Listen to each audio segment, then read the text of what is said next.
업계 뒷이야기 뭐 이런 느낌. 네네. 네. 과연 지가 쓰긴 썼을까? 그러면 정확한 기준이 뭐냐? 없대요. 죽여버립시다. 씨. 누구를? 악의 세력들. 오늘은 음악계 핫 이슈 표절에 대한 얘기를. 지금 표절 때문에 난리인데 표절이 지금 중요한 게 아니고요. 더 암적인 그런 존재들의 그 어두운 그런 걸 먼저 아셔야 돼요. 또 그 부분을 또 이야기를 하려면 네. 최소한 그래도 저작권 협회에 네. 등록이 되어 있는 사람이 이야기를 해야 되지 않을까. 네, 그쵸, 그쵸. 그게 접니다. 열 PD. 모르지. 저작권 협회에 등록이 돼 있죠. 네네. 그러니까 저도 창작을 했었기 때문에 받고 있어요. 매달 들어오긴 해요. 제가 말씀드리면 깜짝 놀랄 정도. 뭐 어쨌든 곡을 창작도 했었고 곡을 쓰는 사람이었으니까 뭐 제가 경험한 이야기, 그리고 또 주변에 관련 업계 사람들한테 들었던 업계 뒷이야기 뭐 네. 이런 느낌. 네, 네. 네. 지금 유튜브에서 양산되고 있는 어마어마한 얘기들, 사실 지금 유튜브의 표절 얘기가 거의 도배예요. 그래서 PD님도 거기에 이제 관심이 있으실까 이런 생각이 있었는데 어떠세요? 이게 뭐 그렇게까지 난리일 건가 싶은 생각이 들거든요. 딱히 그렇게 놀랍진 않거든요. 왜요? 그러니까 이게 어떻게 보면은 그 업계의 잘못된 문화, 각인된 문화 같은 건데, 네네. 저는 뭐 그래? 뭐 터졌게 터졌구나. 왜냐면 이미 예전부터 업계 사람들은 다 많이 알고 또 듣고 했던 진짜요? 이야기들이기 때문에 그렇게 놀랍진 않았어요. 그러니까 업계 사람들은 이거 어떻게 생각하는데요? 그냥 재수없게 걸렸구나 제가.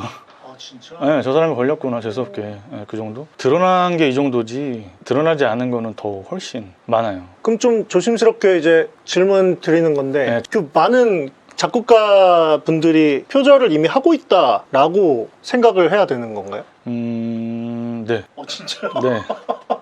저는 그렇게 생각해요. 왜요? 현대 음악에서는 더 이상은 순수한 100% 창작으로 나오는 음악은 이제 거의 없다고 보거든요. 그리고 또 뭐 제가 봤을 때 곡을 문의하는 회사, 그리고 뭐 개인들이 될 수도 있지만 곡 의뢰를 할 때부터 아예 참고할 만한 곡을 아예 링크를 같이 보내줘요. 진짜요? 요렇게 만들어 달라고. 그러니까 물론 제가 오늘 하는 이야기가 전부 다 그렇다는 건 아니에요. 네네. 전부 전부 다 그렇다는 건 아니고 저는 제가 경험한 것만 이야기하는 건데.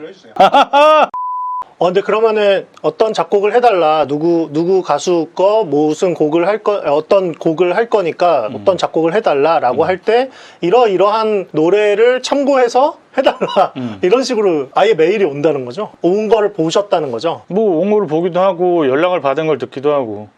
네. 그리고 주변 그 지인 작곡가들한테 듣기도 하고. 근데 어떻게 보면은 그 곡을 만드는 사람 입장에서는 그게 이제 또 그 작곡가들끼리의 그런 커뮤니케이션이 있고, 그거를 의뢰하는 회사 쪽에서의 커뮤니케이션이 있는데, 이게 이야기가 잘 서로가 이해가 안 될 경우가 많잖아요. 그러다 보니까 전문적인 이야기가 못하니까 차라리 그렇게 정해서 참고를 해달라, 뭐 똑같이 베껴주세요라기보다는 그렇죠. 참고를 해서 하고 디테일한 설명, 뭐 여기는 이렇게 하고 이렇게 이런 것들이 있더라고요. 그리고 어떻게 보면은 그게 더 편하죠. 그렇죠. 의뢰하는 입장에서도 그렇고 만든 사람 입장에서도 그래요. 근데 이제 참고는 참고니까 그거를 표절하느냐 안 하느냐는 작곡가의 선택이지 않을까. 그죠? 그럼에도 불구하고 그거를 결국엔 표절로 하는 그래도 작곡가들을 얘기를 들으셨었다. 그런 거죠. 대부분 이제 그런 이야기들이 도는 작곡가들은 아주 유명하거나 잘 나가거나 이름 있는 그런 작곡가들이 많이 하는 것 같아요. 왜냐하면 그분들은 잘 나가잖아요. 그러니까 몸이 10개여도 부족하거든요. 그래서 혼자서 그 의뢰를 다 감당을 할 수가 없죠. 그리고 이제 요즘은 두 가지로 작곡가분들의 부류를 나눠서 이야기를 하는데, 첫 번째는 곡을 만들 때보다 같이 협업해서 하는 크루라고, 팀워크로 곡을 만드는 그런 부류가 있고, 다른 부류는 그런 아까 얘기했던 유명 작곡가 사단이라고 표현을 하거든요. 그 이제 서포트해주는 다른 여러 작곡가들이 있는 거죠. 근데 이제 이 두 번째 경우가 그런 문제가 생기는 경우가 많죠. 사단이라고 하면 유명한 작곡가가 있고 그거를 서포트해주는 보조 작곡가분들이 있는 건데, 거기에서 이제 어떤 문제가 생기는 거예요? 아까도 말씀드렸지만 크루는 동료의 느낌이에요.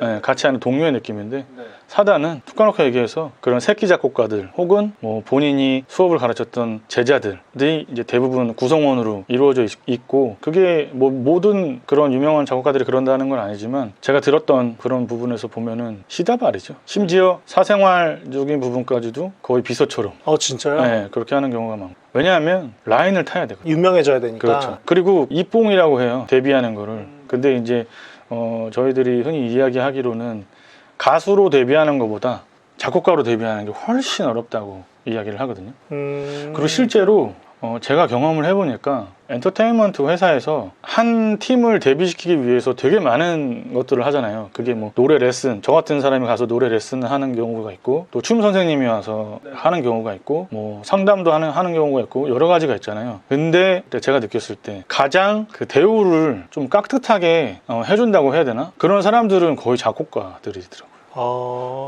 작곡가들이 오면 회사에서 아주 귀빈 모시듯이 그렇게 하는 걸 저는 되게 많이 봤어요.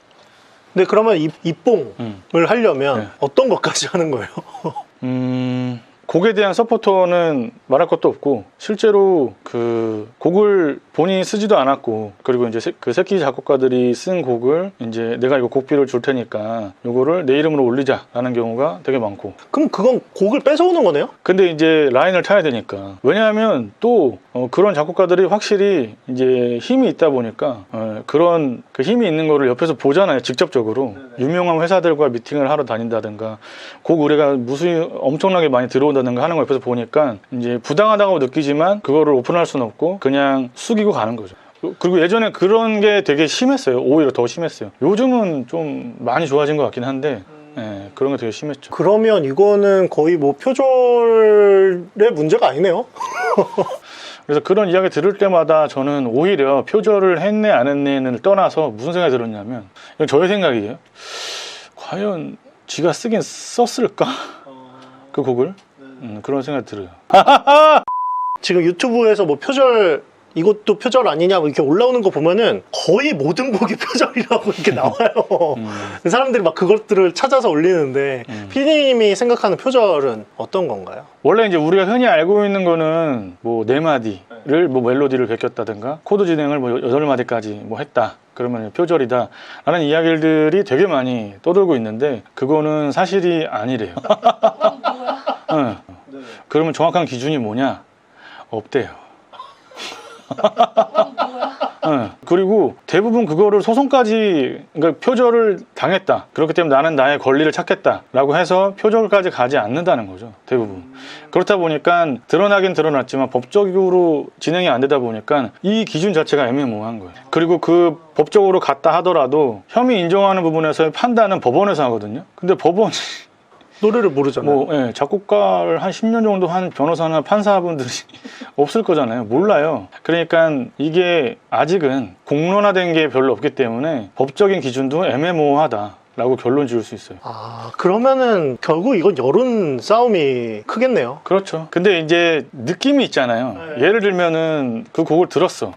내가 아는 곡이야. 그러면 느낌이 와요. 네네. 네. 맞아요. 이거는 그 어떠한 이론적인 부분으로 설명을 할 수가 없는 그런 느낌이죠. 네. 그리고 이 안에서 가장 중요한 건 뭐냐 하면 양심이죠. 네. 그 곡을 들었을 때 이 사람이 양심을 팔았구나 아니면 오마주를 했구나 라는 거는 이제 듣는 사람이 판단을 하겠죠. 네. 그래서 아직까지 그렇게 정확하게 틀에 맞는 기준은 없다.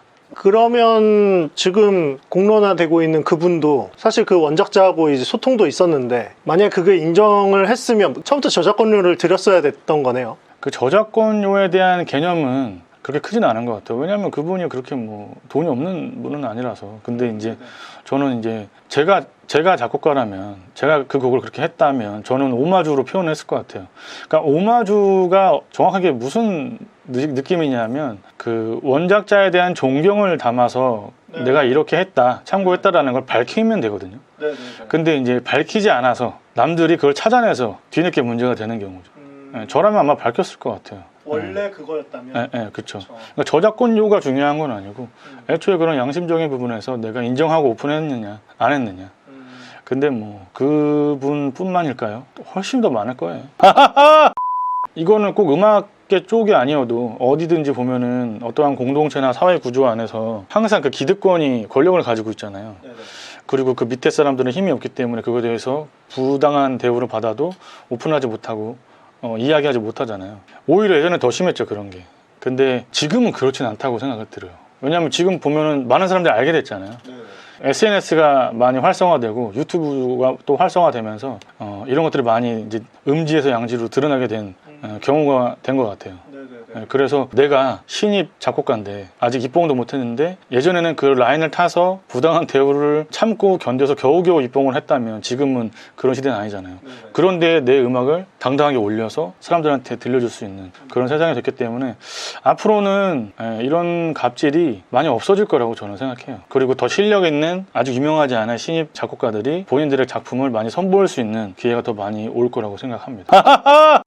어쨌든 제가 오늘 이런 이야기들을 준비한 이유는 진짜 실력 있는 뮤지션들, 뭐 노래하는 분들, 연주하는 분들, 그리고 곡 쓰는 분들 모두가 다 이제는 그런 컨텐츠들을 잘 활용해가지고 본인의 그 개성 있는 좋은 음악들을 많이 더 선보여 주셨으면 좋겠어요. 쫄지 말고 죽여버립시다. 씨. 누구를요? 네? 누구를? 악의 세력들. 그런 악의 세력들. 세력이지. 네. 그리고 이 영상을 보시는 여러분들과 우리 모두는 양심적으로 삽시다.